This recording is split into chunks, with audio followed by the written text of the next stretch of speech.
So you've heard a lot about the Farmland Access Hub, and you know that the Farmland Access Hub is hosting this event. And there are a lot of you in this room who've been involved. So here's a little bit of a history of why we have a Farmland Access Hub.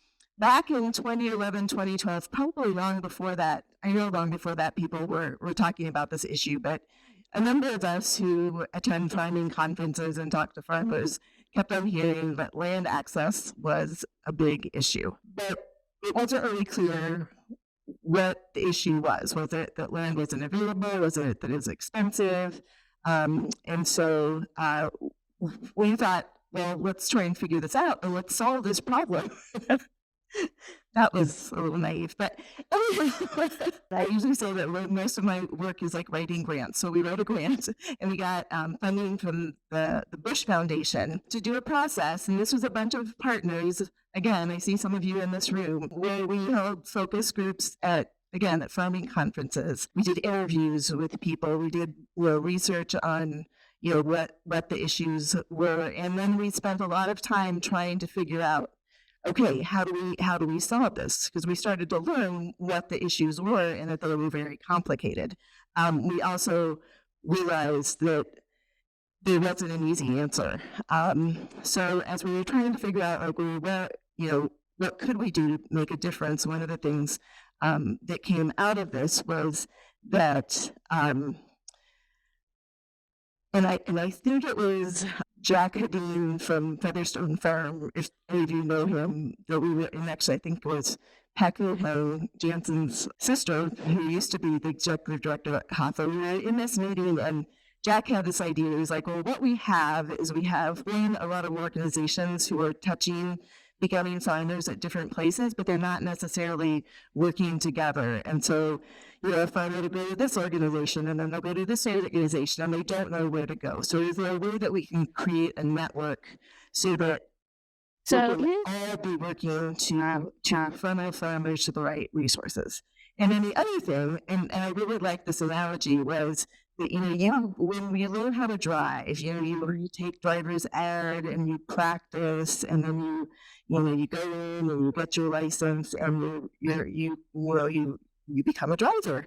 And that we knew that there were great kind of farmer training programs. And this was mostly in Minnesota, but also in Wisconsin and Iowa. But what there wasn't was, it's very different to actually purchase or lease a car to go to someplace and look at all those cars, and how do you decide what kind of car you want, or do you lease or do you buy, and how do you get it financed? And we felt like that was where there was a gap, that there wasn't any training to help people learn how to access land, to have in addition to a business plan, have a land access plan. So that was the idea, was that we would form this hub of all of these organizations, and then we would have training and eventually navigators, which Bonnie will talk about, that would work with farmers.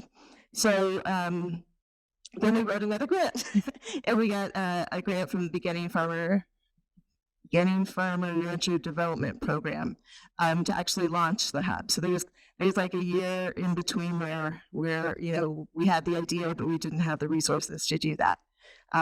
So we launched the hub, and we had at that time, we had a steering committee, and so we now have what we call members of the hub, and I can tell you more about that. But at the time, it was everybody was part of the steering committee, and so these are kind of the original organizations that were part of the steering committee. So this was a pretty good group of organizations that hit across the state that were working together and figuring out how to move this forward. So the steering committee, which is now members, there were some things we asked the steering committee members, and I'm not going to read all of them, but part of it is to participate, and part of it was to help funnel farmers who need help with land access to a hub, so that we could connect them to the right expertise.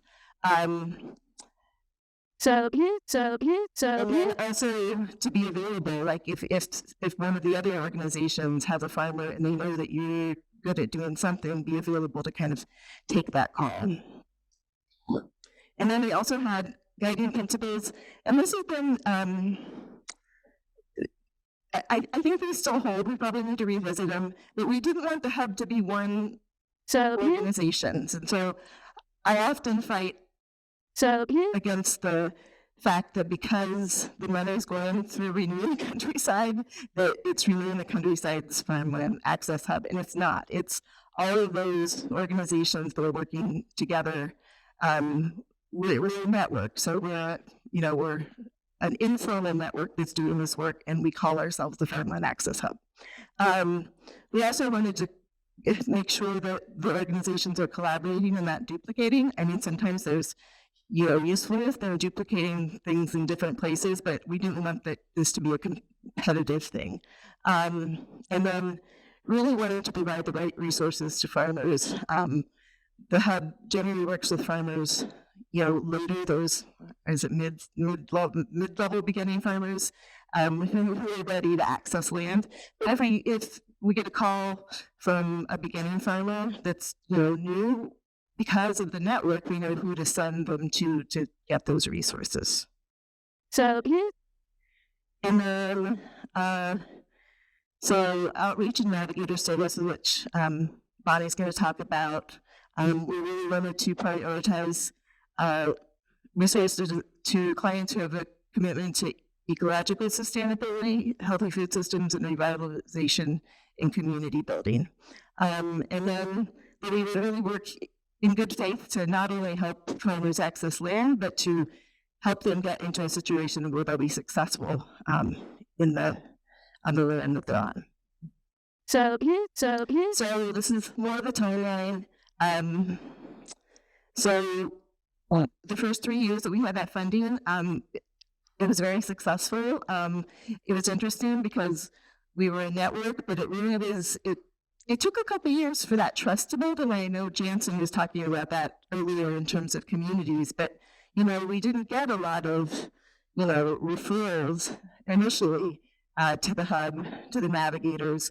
But as we did get them, and as farmers were helped, and people saw that it was like a good, it was a good model, and the navigators were successful in helping farmers, then the partners all started, now we ask when we do intake forms where they heard about it, and often it's from one of the hub member organizations.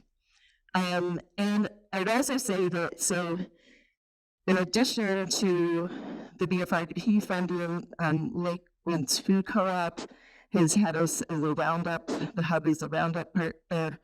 So we get some funding from there. The Otto Brunner Foundation, and also St. Ignite Foundation has been really kind of supported in this work too. So at the end of that first 3-year grant, we did some exploration, because one of the things that we noticed was that there were a lot more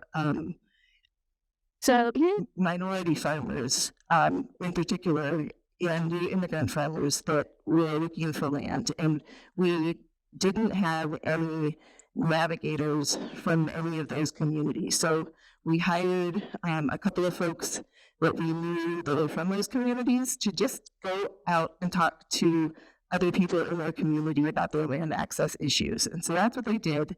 They brought that information back to us, and then we actually used that as we went into put in another grant. And so really what we agreed was that we needed to have more navigators. In fact, I would love to have navigators in every county. And also that we need more diverse navigators, because again, if you like to build that trust, it's much easier if you're already from that community, you understand the barriers. So that was what we wanted to do. We wanted to have more navigators. We wanted to have more diverse navigators. And we also, initially the hub was in the 3 states. There were, it worked as one large hub, and we decided we really needed each state to kind of have our own hub that then worked together, because a lot of the issues were state specific. So we did get a second EFRDP grant, and I think we're in our second year. We trained new navigators. Again, always working with Kathy Ruth, who's been great on this. And so I'm gonna, I think, now turn it over to. So again, Bonnie will tell you more about the navigators. But so these are this is kind of the current status. With the same graphic, these are the organizations that are part of the hub. If you are an organization or even an individual that wants to be part of the hub, let me know. We have information on that, and it's a great network and a way to move forward this work. So the other thing I'm really excited about this is that we just cleared from Luther, so they now have navigators and are linked into the. We're all working together, I guess is what I'm saying. And then American Farmland Trust received some funding to have Great Lakes navigators, so the colored parts of those states. And Bonnie actually is a navigator both for Marble Seed as part of this hub, and then also a Great Lakes navigator, so she's straddling that. And then again, Land for Good has been connected to a lot of this work in terms of providing training. So, and then if you want more information just on the hub, we got a new website, yay, in 2022 after really needing one for a long time. So more information, farmlandaccesshub.org or .farmland.org. All right. Bonnie, now I think I'm turning it over to you. So thank you, Jan. How's everybody doing? Yes, thank you for sticking it out. I know we're all getting tired. It's been a long day. And I just want to say I'm really, really glad that you are all here. We've put a lot of time and thought into how to put all these people in this room together today. I think this is really, really important work that we're doing. I introduced myself earlier as a Farmland Access Navigator with Marble Seed. As Jan mentioned, I also am a Farmland Access Navigator, or a Great Lakes Farm Navigator, as we're called through American Farmland Trust. I also am a Farmland Access Specialist at Renewing the Countryside. And I'm a connector through the Go Farm Connect program, connecting farmers to USDA resources. So everything that I do in my work is around helping farmers and getting farmers and keeping farmers on the land. So I'm really passionate about this summit. And so now I'm just going to give you, I promise this won't be a super long overview of the Farmland Access Navigator program. And I am a farmer myself, I should mention. I'm a cut flower farmer in Northwest Wisconsin. And so I've had my own farmland access journey, which was long and difficult. So I know firsthand just how challenging it is to get land to farm on, even on a very small scale. So I did finally succeed, and I have my little farm now. And when I'm working with clients, I feel like that experience, very personal experience, helps me connect with my clients. So what does a Farmland Access Navigator do? We get this question a lot. So we hear about navigators, but what do you guys do? First of all, ultimately, I guess overall, job of a Farmland Access Navigator is to provide one-on-one support to land-seeking farmers. That's really the basis of our program. When the cohort started in 2017, we had 4 navigators in 3 states, Iowa, Minnesota, and Wisconsin. As the program has grown over the years, many farmers are seeking assistance. They're learning about our program. We've added 2 more cohorts that have been trained. And then now with Illinois as a partner, as a regional partner, there's a total of 19 navigators in 4 states. And while we're generally restricted to working with clients in the state that we live in, there are some exceptions to working across state lines for states like North Dakota, South Dakota, Nebraska, Michigan that don't have these programs. So like I, for example, have worked with clients like in Michigan a little bit or Illinois a little bit. So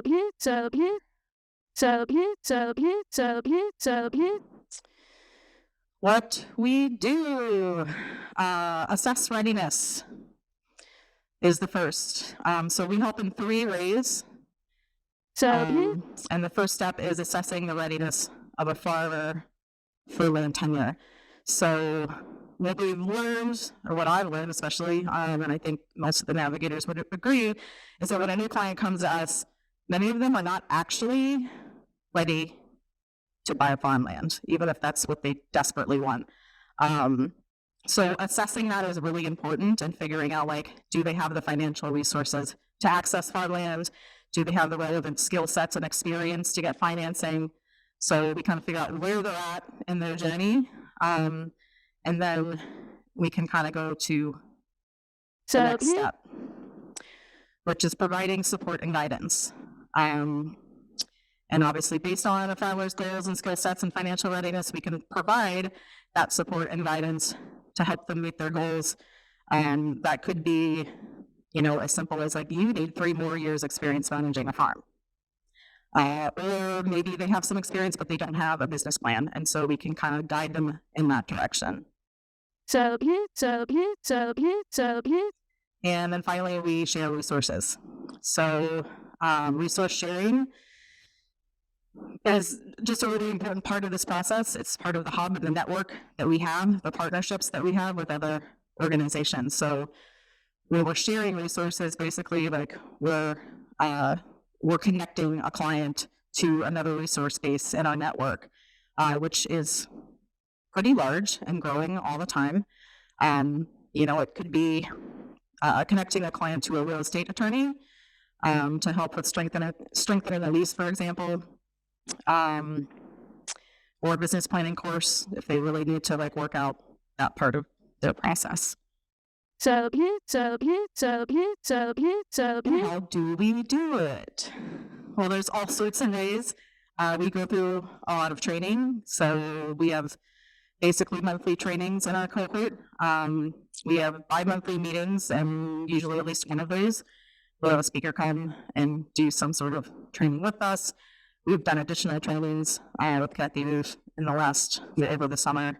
There's sort of always this ongoing stuff, but this is kind of broken down into the ways in which we help our clients. Again, like, identifying the goals and the vision, like assessing the client, creating the property description and search plan. Are you going to be renting? Are you ready to buy? What does that look like? What do you need?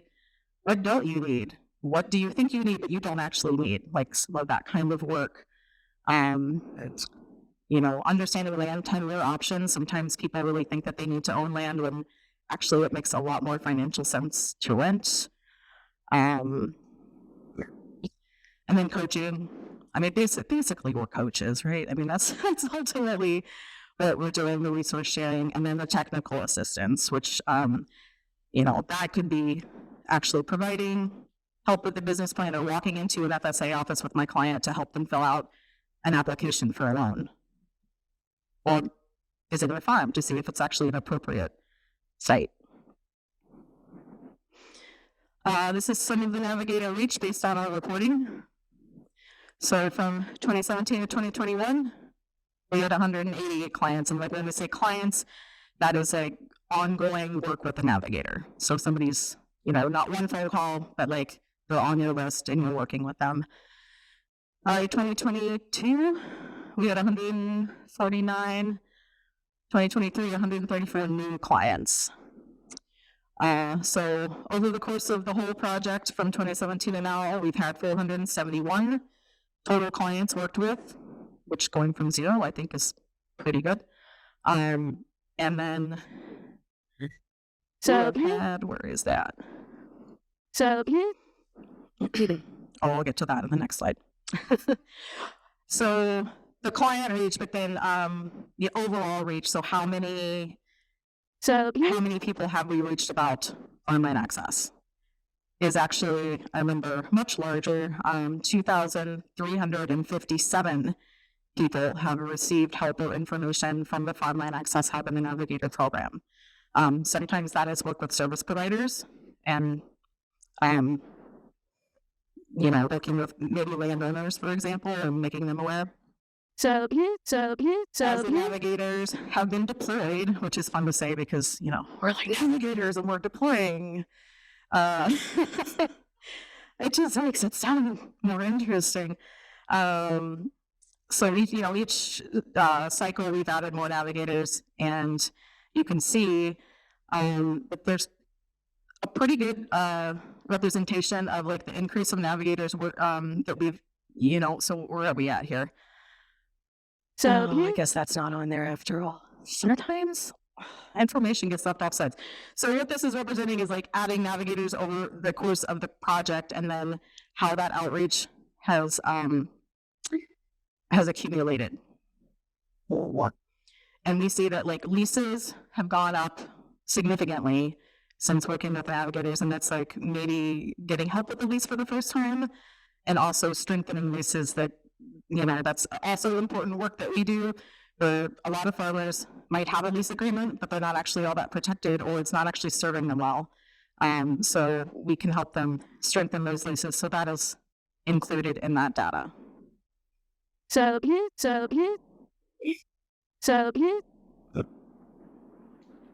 Yeah, the blue line represents number of leases secured. The orange line is farms purchased, which is fewer for sure, but obviously, like, as land prices are also going up, those purchases are remaining low, unfortunately. So our program is growing.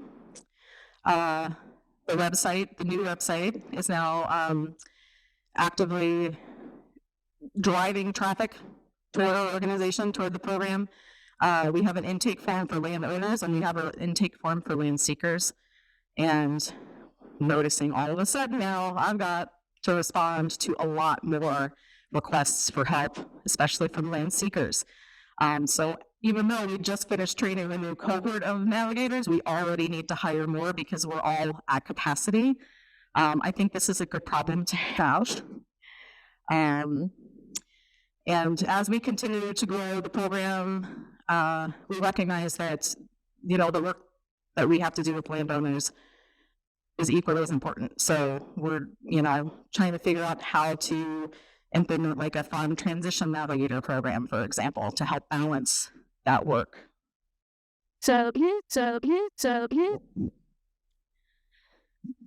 Angie Doucette from American Farmland Trust was prepared to give an overview of their Great Lakes Farm Navigator program. Unfortunately, she had to leave. So I'm just going to do a real quick overview of this. As I mentioned, I am also a Great Lakes Farm Navigator, and I want to make sure that people are aware that this is another resource that is available. Just another tool in our toolbox. This program covers areas of Wisconsin, Michigan, New York, and Ohio, and basically is Great Lakes watershed area, so it doesn't cover the whole state. It just covers parts of the state that would impact the water quality of the Great Lakes. And there's a couple slight differences between their program and our upper Midwest Navigator program, in that we will assist land seeking clients, but we also assist transitioning farmers, and we also work with farmers to help implement conservation practices. So it's just a little more well-rounded. And I am going to end with this sentiment. So the Hub and the Navigator programs are effective because partnerships is at the core of the work. The larger our network is, the larger our supportive partner network is, the more and better work we can do. So my question to all of you is, how can we, the collective we, make more of an impact on farmland access and transition? How can we carry this work forward past today and do it better together? Don't raise your hands all at once.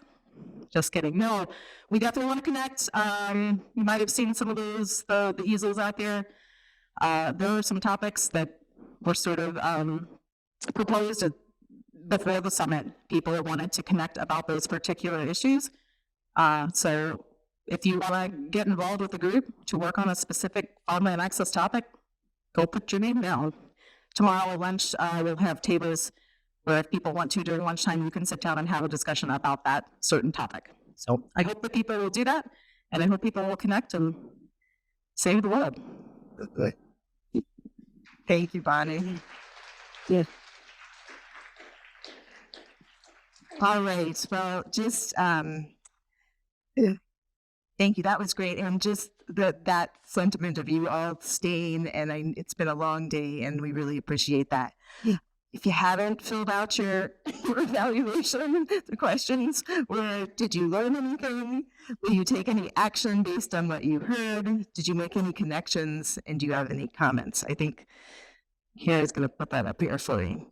So before we go to happy hour, I just want to thank you all again. I want to thank everyone in this room who has helped put this together. There were a lot of people working on a lot of different pieces of it. I also want to tee up tomorrow. You have your programs.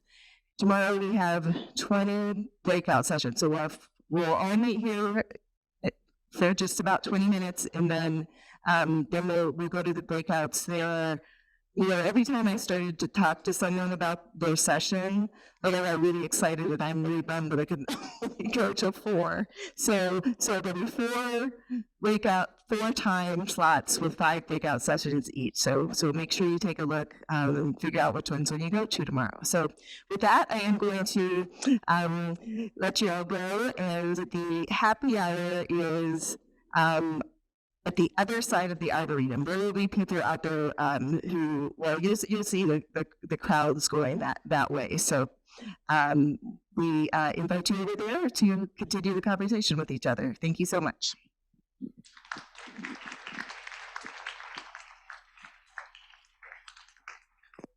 So